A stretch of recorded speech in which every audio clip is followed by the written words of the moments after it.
जो दुनिया की मोहब्बत होती है उसके अंदर तड़प भी है, प्यार भी है, मिलन भी है, आग भी है, पर उसके अंत तो दुख है, क्योंकि आसक्ति ही तो बढ़ती और क्या बढ़ेगा। और जिससे आप प्यार कर रहे हैं वो अजर अमर अविनाशी तो है नहीं, तो या तो वो मर जाएगा महबूब तुम्हारा या तुम ही मर जाओगे, तो दोनों हालत में तकलीफ है। इसलिए संतों ने हमेशा ये बात कही कि चैन या कंप्लीशन या कंटेंटमेंट ऑफ द माइंड वो बगैर ईश्वरीय प्रेम के संभव नहीं। और उसका दूसरा ऑप्शन अगर कोई बनता है तो वो गुरु से प्रेम बनता है, पर वो हो बेशर्त, बेशर्त होना चाहिए। और मुश्किल ये है तुम्हारा मन बेशर्त कुछ करना ही नहीं चाहता ना, हर चीज में होता है मुझे क्या मिलेगा, इसमें मेरा क्या फायदा है, क्योंकि जिस फैब्रिक से मन बना है वो फैब्रिक स्वार्थ है। इसलिए कुछ भी करते हैं तो उसमें सबसे पहला यही प्रश्न आता है, इसमें मेरा क्या फायदा होगा, इसमें मुझे क्या मिलेगा। अगर कोई कहे कुछ नहीं मिलेगा तो no, I am not interested, मेरे लिए इसमें क्या है। लेकिन ईश्वरीय प्रेम में, पर गुरु प्रेम में ये फर्क है।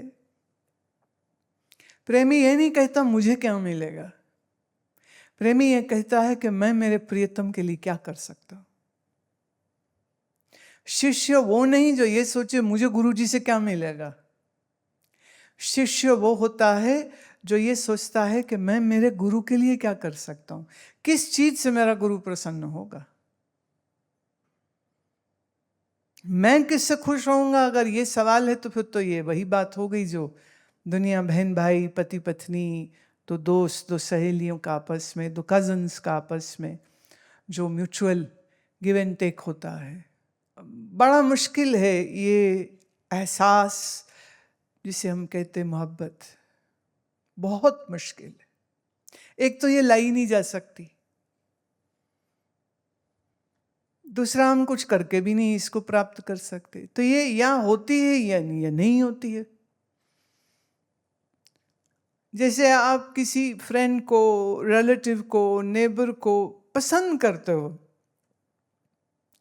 फिर इसी तरह एक दिन आपको हम गुरुजी को भी पसंद करते हैं, तो सब उसी लाइन में आपने गुरु को भी खड़ा कर दिया, दोस्त, कजन, रिश्तेदार, मामा, चाचा कोई, और उसी में गुरुजी भी खड़े।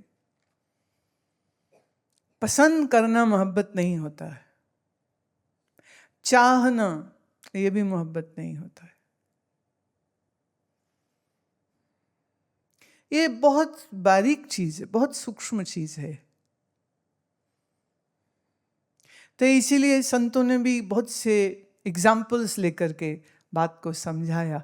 जैसे चांद और चकोर, चकोर पक्षी चंद्रमा को देखता रहता है और चीखता है और रोता है कि मैं चंद्रमा तक चला जाऊं, पर कोई भी पक्षी चंद्रमा तक तो जा नहीं सकता है, पर फिर भी वो उसको देखता रहता है।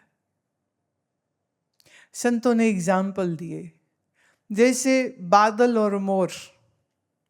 बादल आए तो मोर नाचते हैं, बादल के आने से मोर को कितनी खुशी मिलती है कि वो अपने से पूरे पंख फैला देता है और फिर नाचता है। बादलों के झमाझम अगर बारिश होने लग जाए तो कहते मोर और खुश होता है।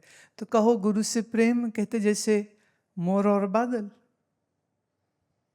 जैसे चकोर और चंद्रमा, जैसे दिया और बाती।